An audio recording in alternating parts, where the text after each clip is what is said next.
In the grim darkness of the 41st millennium, a bold round to the skull is not a tragedy. It is a profound, undeniable blessing. Picture the blood-soaked mud of a forgotten trench, where your comrades lie broken. You watch the flash of Alaska, the roar of artillery, and you pray for a swift hit.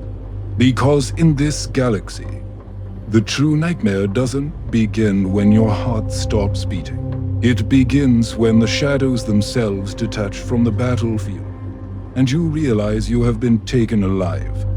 Welcome back to the Silent Imperium. If you find yourself drawn to the darkest, most terrifying corners of Warhammer 40K lore, make sure to subscribe and stand with us against the encroaching night. Today, we are not speaking of the honorable deaths granted by the Emperor's legions, nor the swift annihilation at the hands of the tyrannid swarms. We are decoding a fate far worse than death.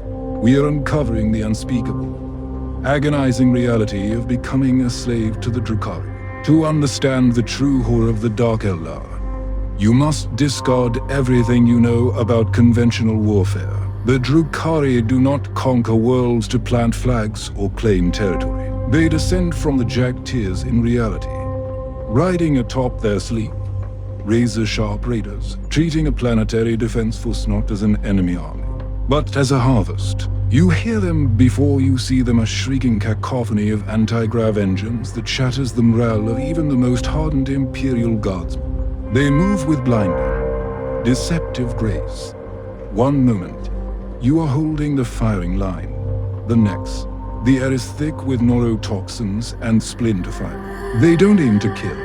Every poison shard, every agonizing snare is meticulously designed to paralyze, to incapacitate, to keep you painfully, completely aware as your limbs refuse to obey, as you are dragged kicking and screaming into the Stygian holds of their slave transports. You finally understand the horrific truth. Your life, as a human being, is over. You are now merely raw material. To be captured by the Drukhari is to be plunged into immediate, suffocating darkness. You are thrown into the rusted, blood-stained holding pens of a raider transport, packed so tightly against your fellow captives that you can feel their hearts racing in sync with yours. The air is thick with the scent of ozone, sweat, and absolute terror. There is no triumphant last stand here, no glorious martyrdom. There is only the cold, hard metal pressing against your face, and the agonizing numbness of the paralyzing toxins coursing through your veins. Then comes the shift, a stomach-churning lurch that feels as though your very soul is being stretched thin. The raider plunges into a webway portal. Consider this. You are no longer in the physical universe. The webway is an ancient, labyrinthine dimension, a shattered highway existing between the material realm and the chaotic nightmare of the war. It is a place where the laws of physics are mere suggestions, and the journey through it is enough to break the minds of lesser beings. Time loses all meaning within this shattered realm. You might be trapped in the suffocating hold of the transport for minutes, or it might be agonizing weeks. The true horror is that your captors do not ignore your suffering during this transit. They bask in it. The Drukhari are psychic parasites. They do not merely enjoy your fear, they actively consume it. You can feel their cold, predatory eyes upon you in the dark, savoring the bitter taste of your despair like fine wine. Suddenly, the suffocating darkness is violently torn away, replaced by an assault of impossible sights and sounds.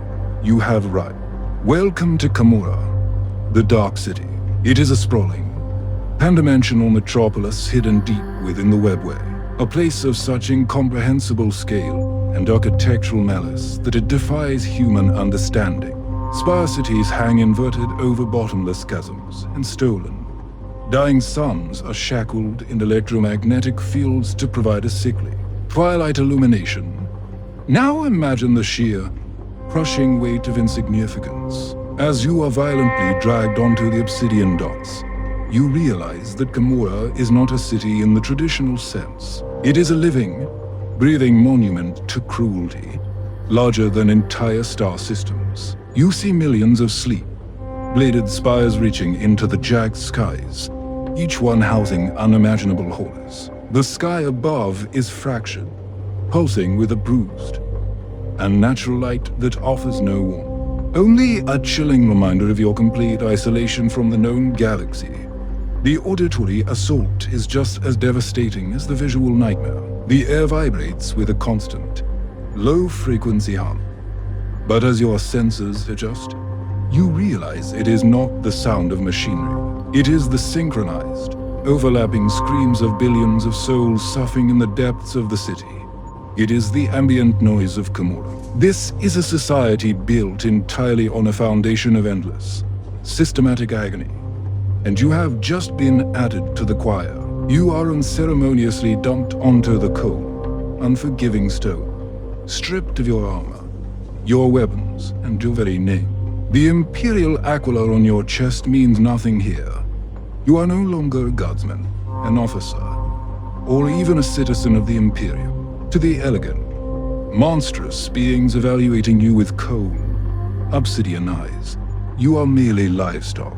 A battery of flesh and emotion, ready to be plugged into the dark machinery of their survival. As you are dragged through the labyrinthine, jagged streets of Commorragh, you might desperately cling to a naive, comforting assumption. You might believe that the Drukhari are simply sadistic, that they derive some base, perverse pleasure from your agony. But the truth is far more clinical and infinitely more terrifying. To them, your suffering is not a luxury or a pastime. It is a fundamental necessity for their very existence. You have not been brought here to be tortured for amusement. You have been brought here to be consumed. In the dark city, pain is the ultimate currency. It is the vital fuel that powers their impossibly long lives, the very foundation of their twisted, pan-dimensional society. To understand this horrifying dynamic, we must look back into the deepest, darkest history of the galaxy, to an event that shattered the cosmos and birthed a nightmare. We must speak of the fall of the Eldar. Before humanity ever conquered the stars, the ancestors of the Drukhari ruled an empire of unimaginable power and unchecked decadence. Their relentless pursuit of sensory extremes and emotional excess ultimately birthed a dark god in the war. Slaanesh, the prince of pleasure, she who thirsts. The violent birth of this chaos entity ripped a hole in reality known as the Eye of Terror, instantly consuming billions of Eldari souls. Slaanesh is intrinsically tied to their race. We have previously explored the horrifying depths of chaotic corruption, such as the disturbing reality of Slaanesh's gifts in Warhammer 40K. But for the Drukhari, their connection to She Who Thirsts is a desperate, parasitic struggle for survival. Slaanesh's very nature is to devour their souls, a slow, eternal drain that curses every single Eldari from the moment they draw breath. And like their craft world cousins, who use spirit stones to protect their souls from Slaanesh, the Drukhari found a different, much darker path. They discovered that they could stave off the eternal thirst of Slaanesh by offering up the souls of others. It is a horrific, cosmic bargain. They act as psychic vampires, siphoning the agonizing deaths and intense suffering of lesser races to replenish their own withering souls. When they inflict pain, they are literally drinking the life force of their victims. Now imagine the chilling implications of this dark revelation. Every precise cut, every chemical burn, every psychological torment inflicted upon you in the dark city has a distinct, calculated purpose. They're extracting the maximum possible psychic resonance from your trauma. They do not want you to die quickly. A swift death is a massive waste of a perfectly good soul. They need you to suffer slowly, intensely, and continuously. This is why the Drukhari are absolute masters of anatomy, both human and alien. They know exactly how far they can push a nervous system before it collapses. They employ esoteric venoms and arcane technologies to keep your heart beating and your brain functioning long past the point where your body should have surrendered to shock. You are trapped in an agonizing twilight state, fully conscious of your flaying, but entirely incapable of fading into the merciful, painless release of a coma. Consider this. Your tormentors do not view you with hatred. Hatred implies a level of emotional engagement, an acknowledgement of your personhood. To the Kabbalite warriors and the Haemonculi, you are less than cattle. You are a biological battery, a resource to be tapped and drained. When an archer looks at you writhing in chains, they see a temporary reprieve from their own damnation, a fleeting burst of vitality to keep the encroaching shadows of the warp at bay. The spiritual violation is far worse than the physical mutilation. As they feast upon your suffering, you can feel a vital, intangible part of yourself being actively eroded. It is a suffocating emptiness that spreads from your core, a horrifying sensation that your very essence is being hollowed out. You are not just bleeding profusely. Your soul is being painstakingly dismantled and consumed to feed a parasitic race desperately hiding from the hungry gaze of a chaos god.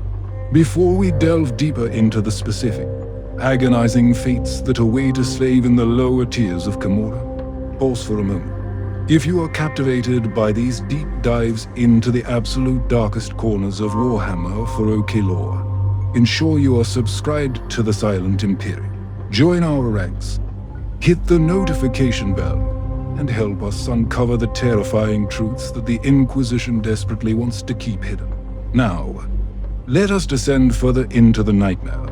The economy of Commorragh is built entirely on this foundation of stolen agony.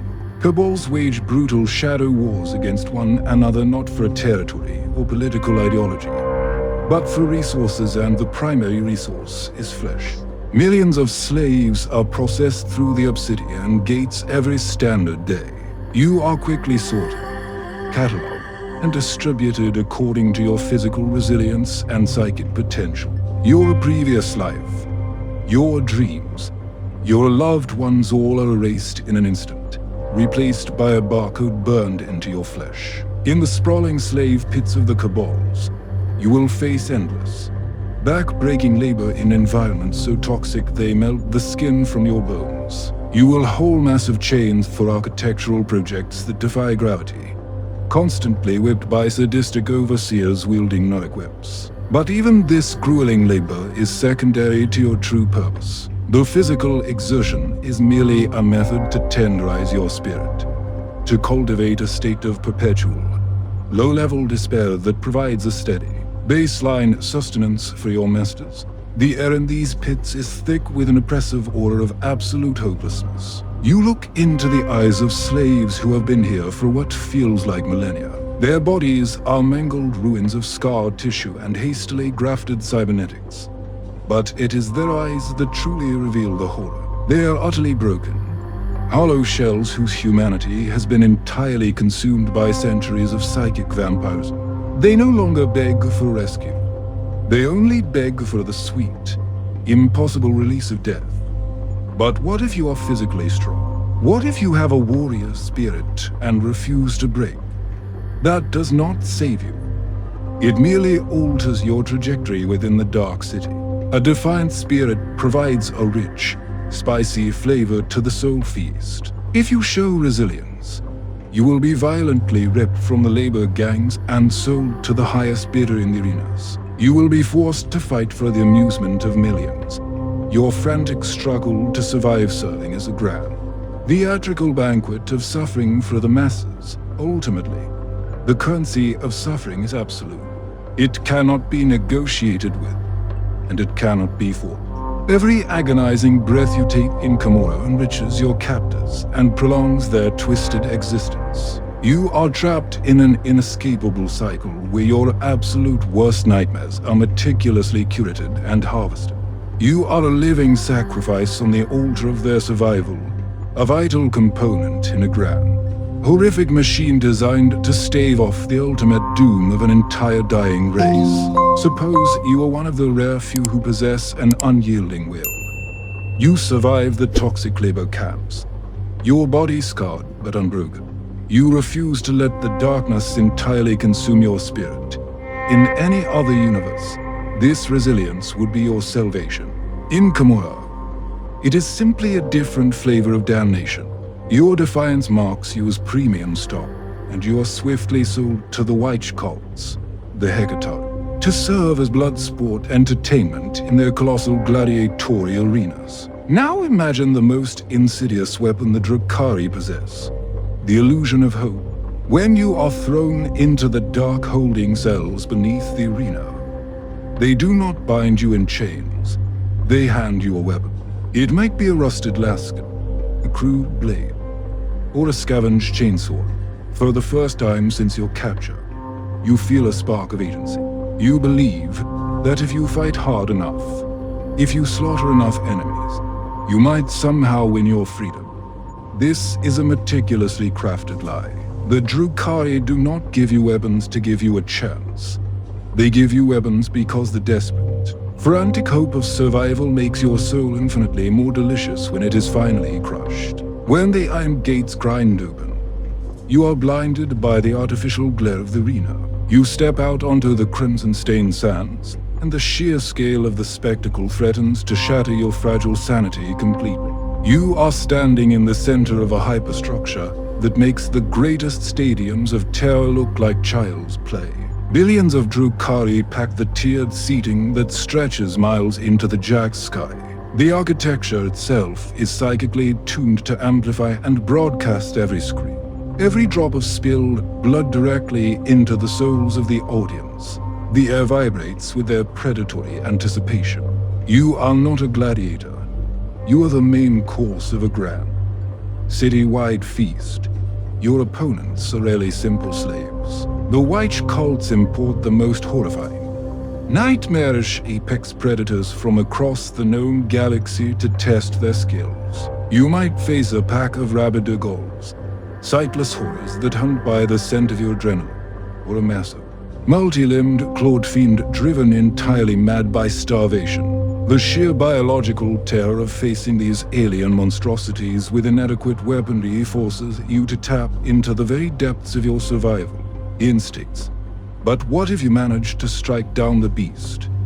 What if, through sheer grit and a miracle of the Emperor, you stand victorious? That is exactly when the true performance begins. The gates open again, and out steps a Wych. She does not wear the heavy, ceramite armor of a space marine. She is clad in skin-tight, bladed bodysuits, wielding cruel, jagged weapons with a grace that defies the fundamental laws of biomechanics. She moves like a bloody, ethereal dancer. You swing your heavy, clumsy weapon with all the desperate strength you have left. The Wych simply isn't there.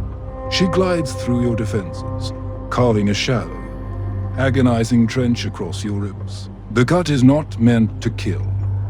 It is meant to sting, to bleed, to humiliate. You fight frantically, exhausting your muscles, screaming in rage and terror, while the Wych treats the engagement as a leisurely, artistic rehearsal. They dismantle you piece by agonizing piece. With every laceration, every severed tendon, you can literally feel the crowd feeding on your agony. A psychic wave of collective euphoria washes over the stadium. A dark, suffocating pressure that pushes the shadows of Slaanesh back for another day. Your physical pain is eclipsed by the terrifying realization that your desperate struggle is sustaining the very monsters who enslaved you. Your courage, your defiance, your refusal to surrender, all of it has been weaponized against you. Finally, as your body gives out and you collapse onto the blood-soaked sand, your vision begins to fade. The deafening roar of the billion-strong crowd becomes a dull, distant hum. You feel the cold embrace of the void approaching, and for a fleeting second, you feel a profound sense of relief. You fought, you lost. But at least it is over. You are dead. But in the dark city, death is a privilege you have not yet earned. As your vision fades on the blood-soaked sands of the Wych Arena, you welcome the encroaching darkness. The physical pain begins to dull, replaced by the silent, cold embrace of the void. You believe, with absolute certainty, that you have finally escaped. You have paid the ultimate price, and in return, the uncaring universe has granted you the singular, profound mercy of non-existence. But what if the void was a lie? Your peaceful oblivion is suddenly shattered by a violent, agonizing jolt, like a rusted meat hook catching the very center of your consciousness. You do not wake up gently. You are violently dragged backward into reality, your lungs expanding with a desperate, ragged gasp of chemically tainted air. You open your eyes, not to the quiet afterlife, but to the blinding, sterile lights of a subterranean surgical theater. You are strapped to a slanted slab of cold iron, every nerve in your newly constructed body screaming in phantom agony. Standing over you are not the elegant, athletic wights of the arenas, but entities of pure, grotesque nightmare. These are the Haemonculi, the ancient flesh sculptors and dark scientists of Commorragh. They are twisted, levitating horrors, their bodies heavily modified with extra appendages, exposed crystalline bone structures, and an array of surgical instruments permanently grafted onto their withered limbs. To the Haemonculi covens, death is not a final destination. It is merely a minor biological inconvenience. Through their unparalleled mastery of dark science and esoteric alchemy, they can reconstruct a fully functioning body from a single drop of spilled blood or a fractured sliver of bone left in the arena. More terrifyingly, they possess the arcane ability to snatch your fleeing soul from the very jaws of the warp, violently forcing it back into a freshly grown vessel. Consider the sheer, crushing weight of this realization. Your heroic last stand in the arena was entirely meaningless. The death you fought so desperately to achieve was nothing but a temporary pause, a brief intermission in an endless theater of cruelty. This is not a resurrection born of miraculous salvation. It is a clinical reset of your suffering. The Haemonculi watched your performance, deemed your psychic resonance to be of exquisite quality, and decided that your agony was far too valuable to let go. The true, absolute horror of Commorragh finally settles into your fractured mind. You do not just belong to the Drukharian body. They have fundamentally hijacked your mortality. Suicide offers no escape. Falling in combat offers no release. You are trapped in an infinite, inescapable loop of torment, where your soul is tethered to the dark city by the most sadistic minds in the galaxy. And as the Master Haemonculus raises a glowing, humming scalpel, you realize the real nightmare has only just begun. As the sterile, surgical lights burn into your freshly regenerated eyes, you realize the fundamental lore of the Haemonculi covens. Flesh is merely clay. You are strapped immovably to an obsidian slab, surrounded by jars of pulsing organs and racks of jagged, esoteric tools. The master fleshcrafter approaches, a hovering abomination of exposed bone and clicking surgical appendages. They do not look at you with malice, but with the cold, evaluating gaze of a sculptor inspecting an unshaped block of marble. The procedure begins without the mercy of anesthesia. In fact, you are pumped full of esoteric hyperstimulants, designed to heighten your nerve endings to an agonizing degree. Every precise incision, every peeling away of your skin, is felt with a crystalline, blinding clarity. They are not simply torturing you. They are systematically dismantling your physical identity. Your humanity is being meticulously stripped away, piece by bleeding piece, to make room for their dark artistic vision. Dark, bubbling alchemical fluids are pumped directly into your bloodstream.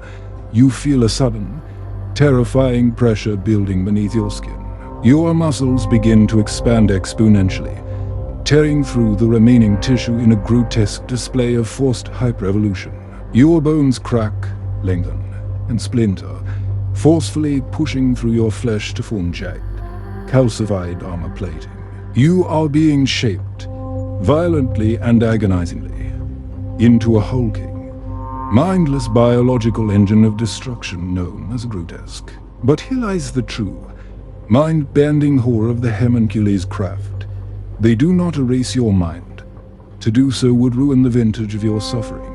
Your consciousness remains entirely intact, fiercely aware and trapped behind eyes that you can no longer close. You have been completely disconnected from your own motor functions. You are now a helpless, screaming passenger inside a monstrous, lumbering shell, forced to witness every atrocity your new body commits. Consider the psychological devastation when you are finally unleashed. You are deployed into real space raids, sent as a vanguard terror weapon against the very Imperial Guard regiments you once served in. You watch in mute, paralyzing horror as your massive, grafted claws crush the skulls of soldiers wearing your old uniform. Your mind screams desperately for them to run, to shoot you, to end it.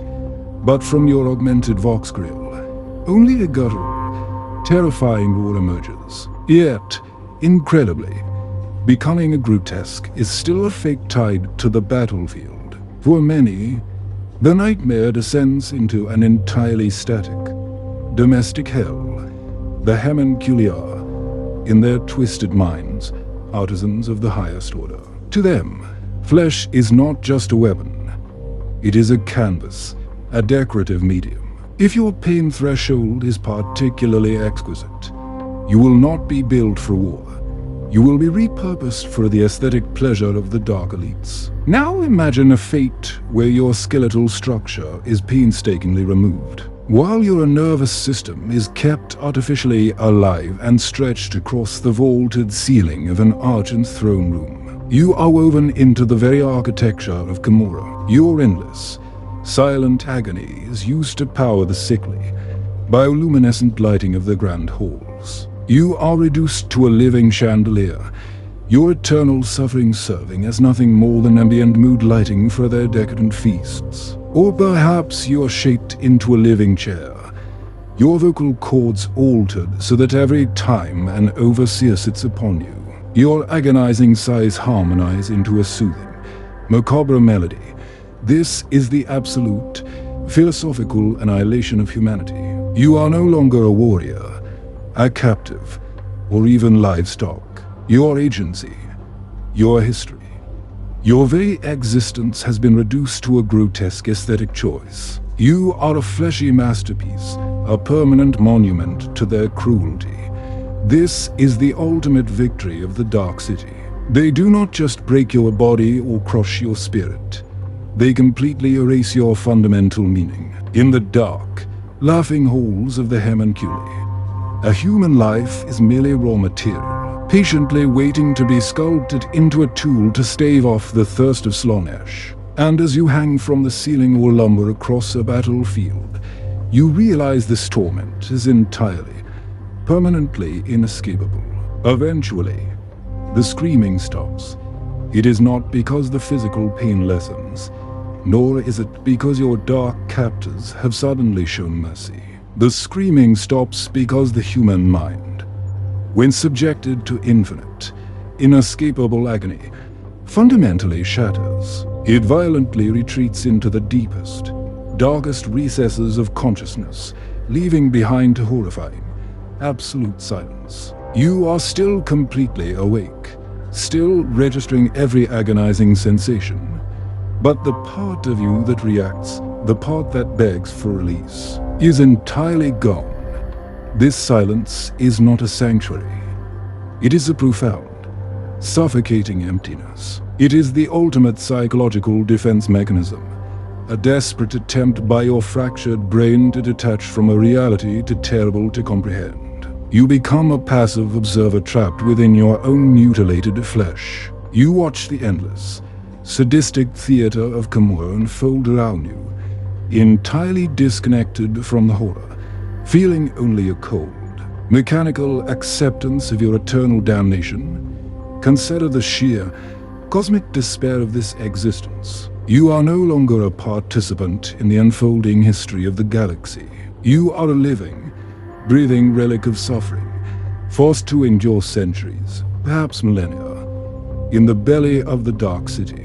Time, which is usually a healer in the material realm, becomes the ultimate weapon wielded against you. It stretches out into an infinite, agonizing line, where the concept of a tomorrow is just as terrifying as the reality of today. As the decades slowly bleed into centuries, a tragic, irreversible erosion begins. You start to forget.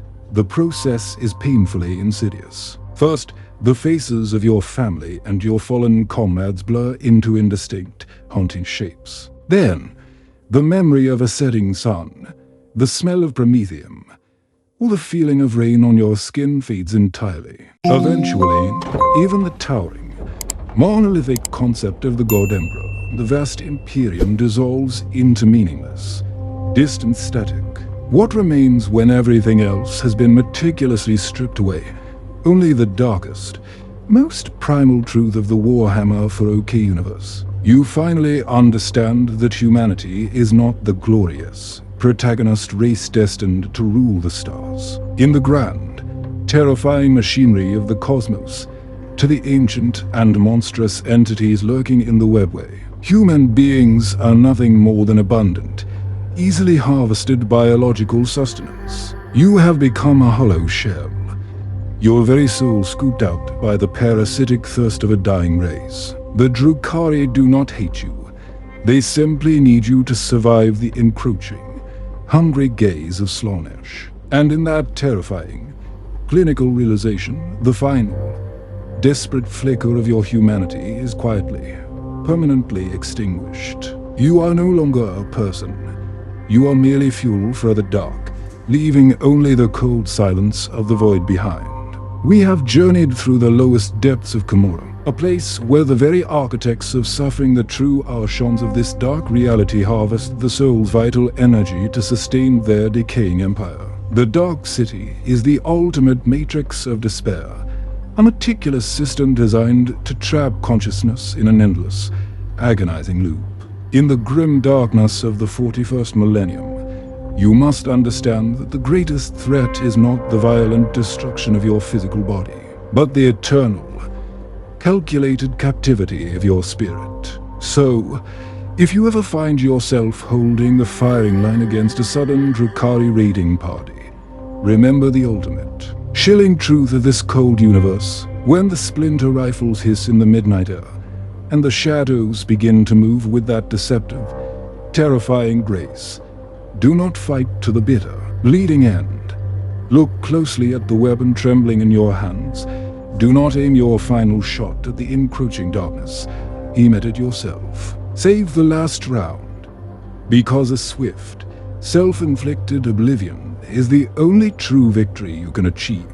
Thank you for braving the unspeakable horrors of the Dark City with us today. If this deep descent into the absolute darkest realities of Warhammer 40K has opened your eyes, make sure to subscribe to the Silent Imperium. Leave a like, share this transmission with your fellow loyalists, and comment below on which Grimdark fate we should decode next. Until then, hold the line, trust in the Emperor, and never let them take you alive.